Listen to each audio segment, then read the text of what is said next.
하나님의 은혜와 평강이 오늘도 수요 저녁 예배로 하나님 앞에 예배드리시는 성도님들과 영상으로 예배드리시는 성도님들 가운데 함께 하시기를 예수님의 이름으로 축복합니다.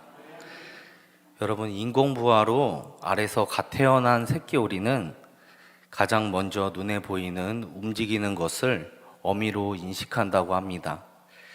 만약에 강아지를 처음 보게 되었다면 이 새끼 오리는 강아지를 어미로 생각하고 자신이 마치 강아지인 것처럼 착각하고 행동한다는 겁니다.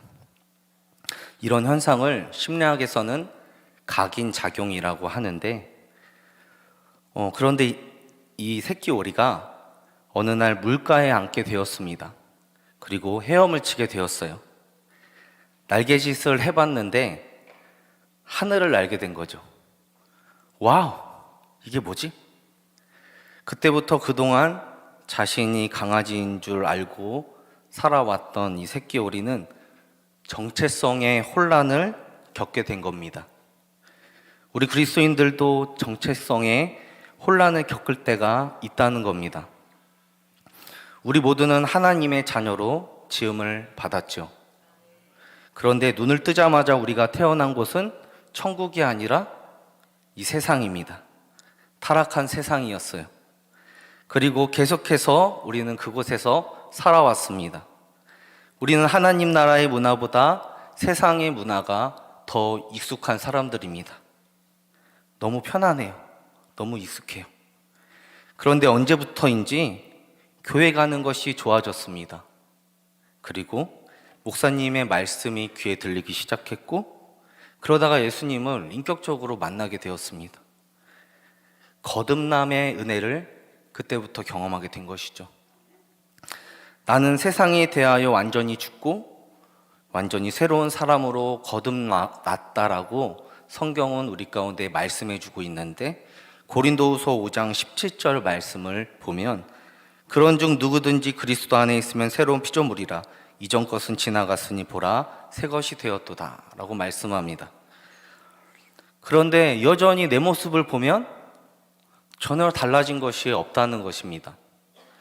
내가 하나님의 자녀라면서 새로운 사람이 되었다면서 나는 늘 똑같이 생각하고 똑같이 행동한다라는 것입니다. 여러분, 정체성의 혼란을 겪는 이 에베소 교회 성도들의 모습이 마치 이 새끼 오리의 모습과 같았다라는 것입니다.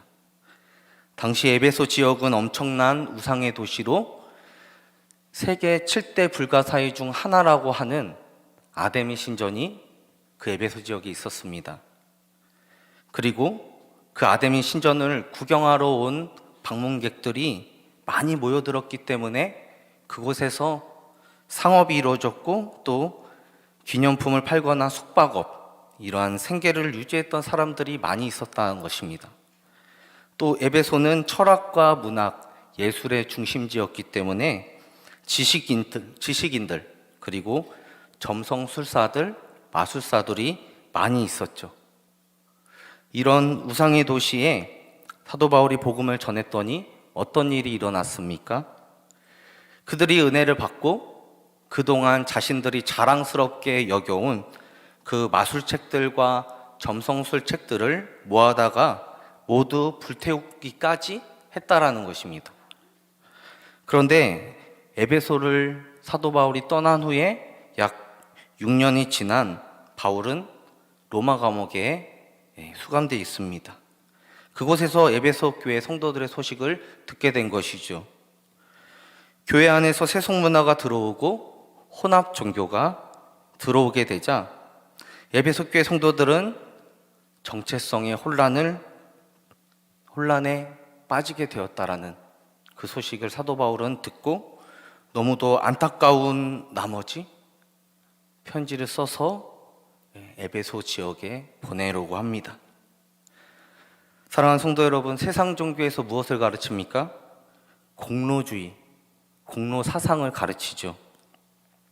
내가 신에게 뭔가를 좀 해야 내가 복을 받고 구원을 받는다고 가르칩니다. 과거 에베소 교회의 성도들은 이미 우상을 섬긴 적이 있었습니다. 하나님의 자녀라는 정체성이 이 세속 문화가 들어오니까 흔들리기 시작한 것입니다. 나는 신에게 아무것도 한 것이 없는데 그럼 내가 무엇이라도 해야 할까? 그런 고민에 빠지기 시작한 것입니다. 여러분, 사도 바울은 에베소 교회를 3년 6개월이나 눈물로 목양했습니다. 그렇게까지 관심을 가지면서 눈물로 그 교회를 세우려 했던 그 사도 바울이었기에 그 안타까운 심정을 가지고 에베소를 기록합니다. 신앙이 무엇이고 성도란 무엇이고 성도의 삶은 어떠해야 하는지 교회와 성도들을 향해서 정확한 가르침을 전달해 주기 위해 기록한 서신이 바로 에베소서입니다.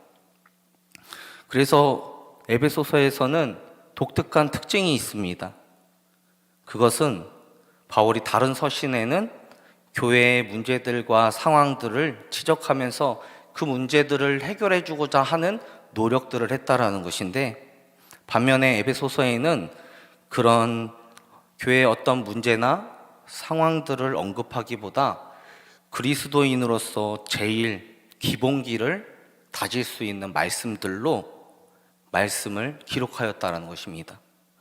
그래서인지 대부분의 학자들은 이 에베소서가 특정 누구를 염두에 둬서 또 특정 교회를 염두에 두고 기록된 서신이라고 생각하기보다 여러 교회들이 다 돌아가면서 읽도록 기록한 회람 서신이 아닐까라고 추측하는 학자들이 있다는 것입니다.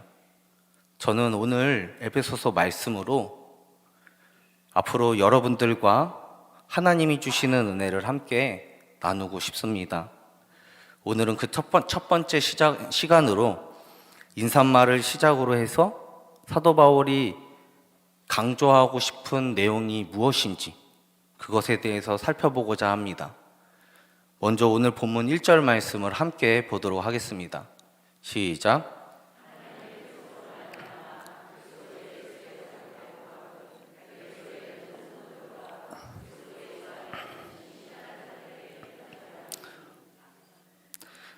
바울의 다른 서신서들을 보게 되면 항상 자신이 누구인지를 소개하고 있는데, 그리스도의 종, 사도된 나 바울은 항상 내가 사도인 것이 내 뜻으로 된 것이 아니라 다 하나님의 뜻대로 되었다라고 고백하고 있습니다. 여러분, 우리의 믿음이 흔들리지 않기 위해서는 어떻게 해야 할까요? 우리 신앙생활의 첫 시작이 내 의지가 아니라 하나님의 뜻대로 되었다라는 확신을 우리가 가져야 한다라는 것입니다. 그래야 우리의 믿음이 흔들리지 않는다라는 것입니다. 만약 사람의 뜻대로 된 것이라면 우리의 믿음이 시시때때로 변하게 될 것입니다.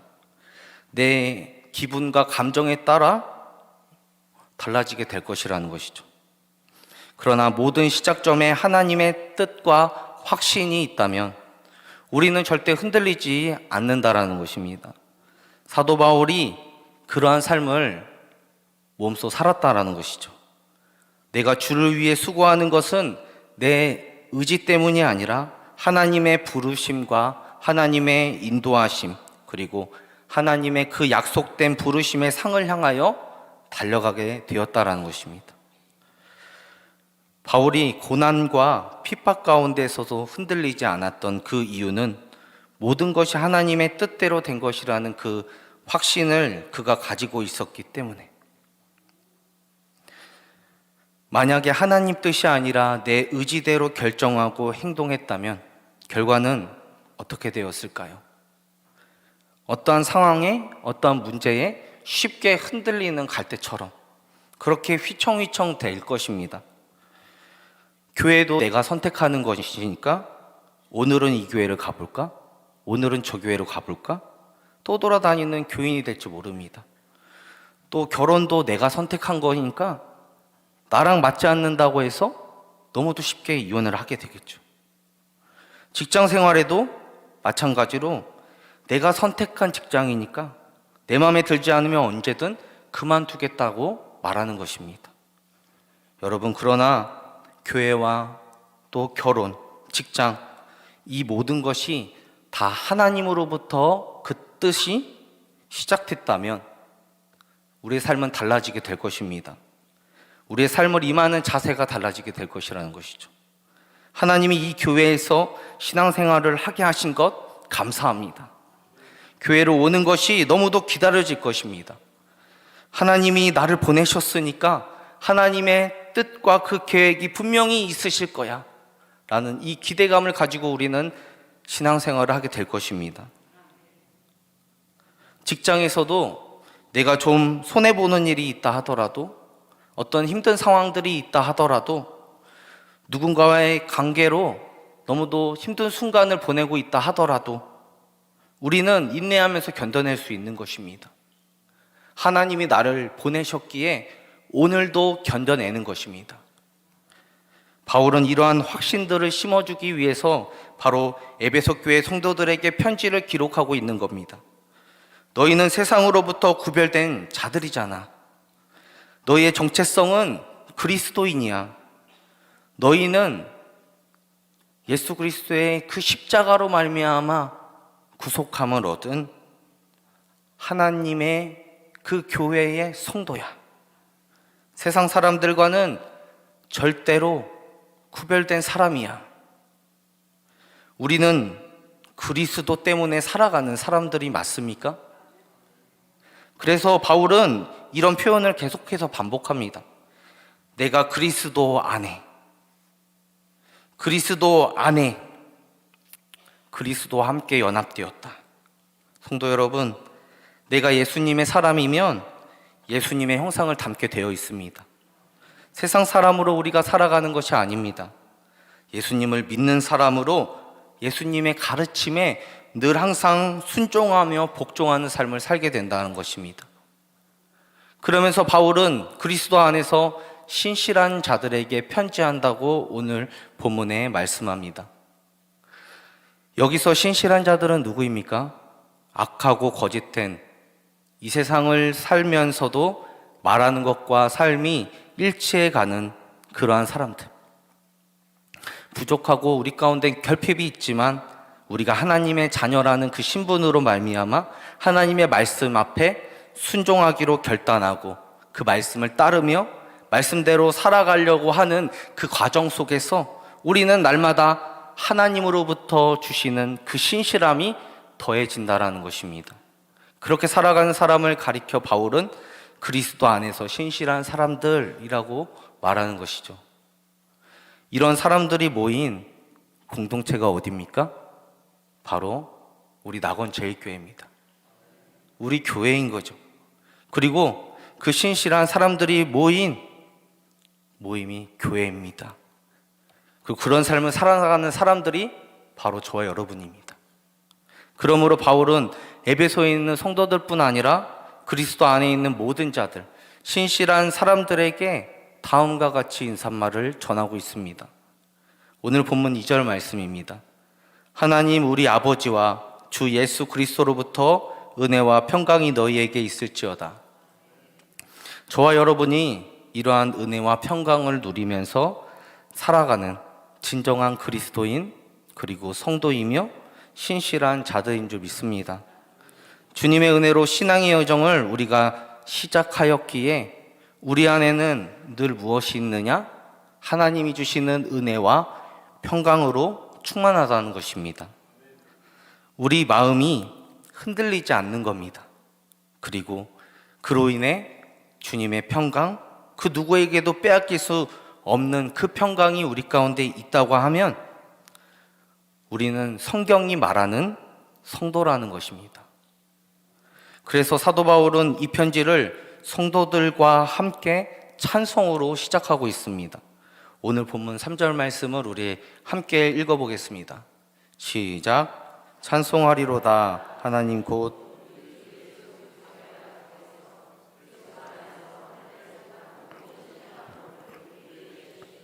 아멘. 바울은 지금 로마 감옥 안에 있고 현재 죄수의 신분입니다. 일반적인 사람이면 슬픔에 빠져 있는 것이 당연하고 그리고 자신의 억울함을 토로하고 답답한 자신의 상황과 처지를 호소해야 하는 것이 맞습니다. 그런데 바울은 지금 하나님께 찬송을 드리고 있습니다. 바울은 하나님께로부터 주어지는 그 구원의 은혜를 받은 자들이 누리는 그 신령한 복에 대해서 찬양하고 있는 겁니다. 그 복은 대체 무엇일까요? 세상 사람들이 추구하는 복과는 다른 개념의 복이라는 생각이 드는데, 그래서 구약 성경과 신약 성경의 복을 어떻게 설명하고 있는지를 찾아봤습니다. 구약 성경에 처음 나오는 복은 창세기 1장에 나오는 복으로 히브리어로 바라크였습니다. 제대로 된 단어는 바라크 였습니다. 맞는지 모르겠어요. 바라크의 뜻은 무릎을 꿇다, 경배하다, 찬양하다라는 뜻이 있었습니다.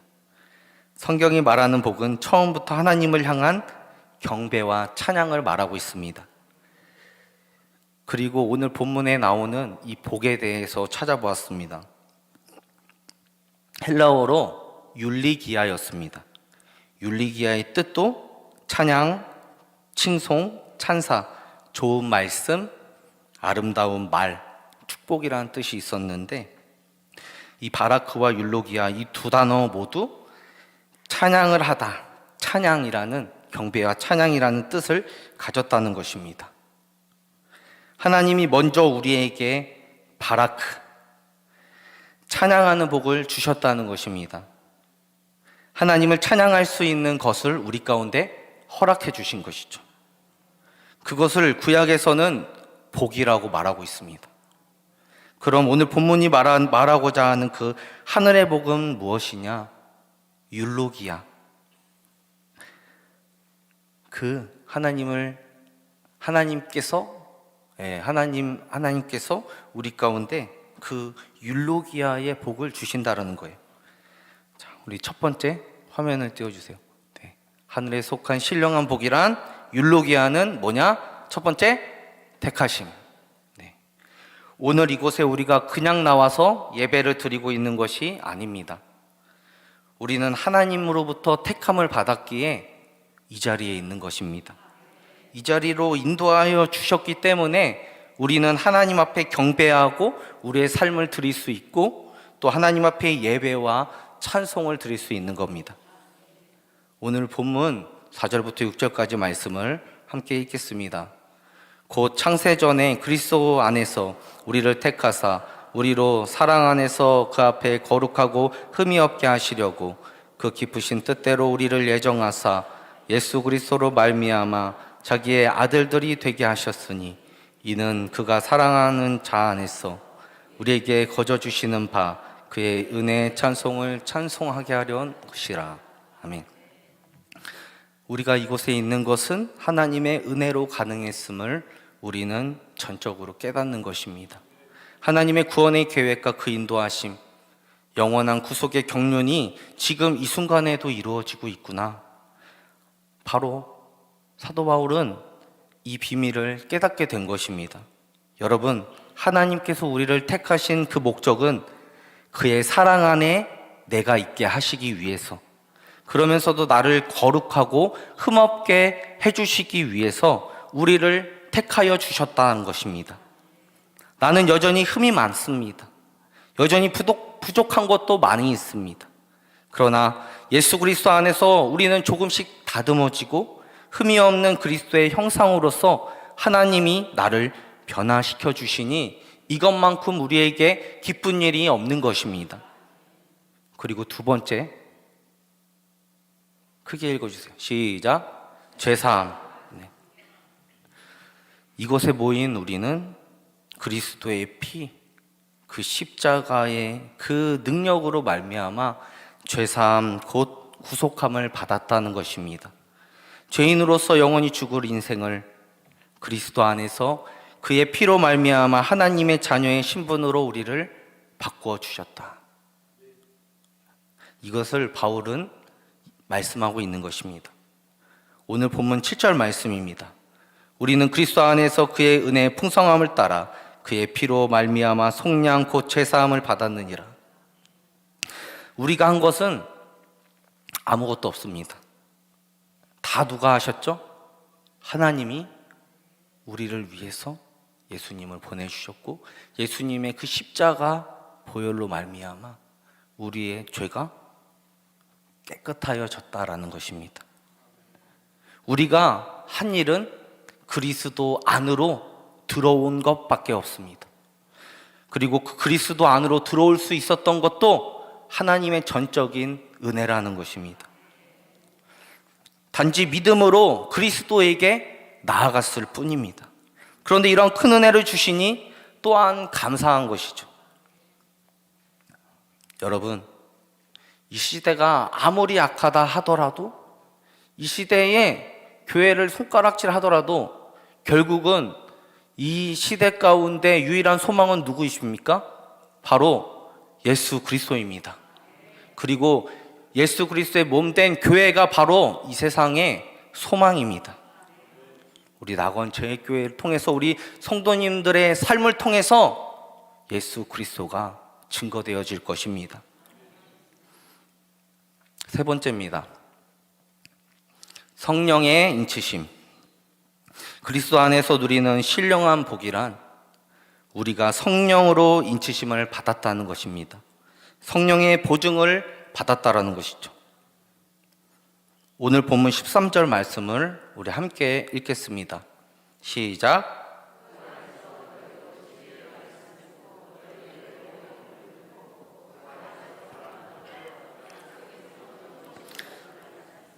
아멘. 성령으로 인치심을 받은 것은 하나님이 우리를 하나님의 소유로 도장을 찍으셨다는 것입니다. 그래서 나는 누구의 것입니까? 하나님의 것입니다. 내 인생도 내 삶도 다 주님의 것입니다. 성령으로 인치심으로 하나님은 우리를 보증하십니다. 그러므로 우리의 안전은 사람에게 있지도 않고 어떠한 상황이나 문제에 있지도 않습니다. 우리의 안전함은 누구에게 있습니까? 하나님께만 있다. 제가 어떠한 상황과 문제를 만났을 때 항상 사람을 의지하려는 게 있었어요. 제가 뭐가 좀 필요하면 항상 부모님 찾아갔어요. 그래서 어머니, 저 뭐가 좀 필요합니다. 될 때까지 때를 쓰는 거예요.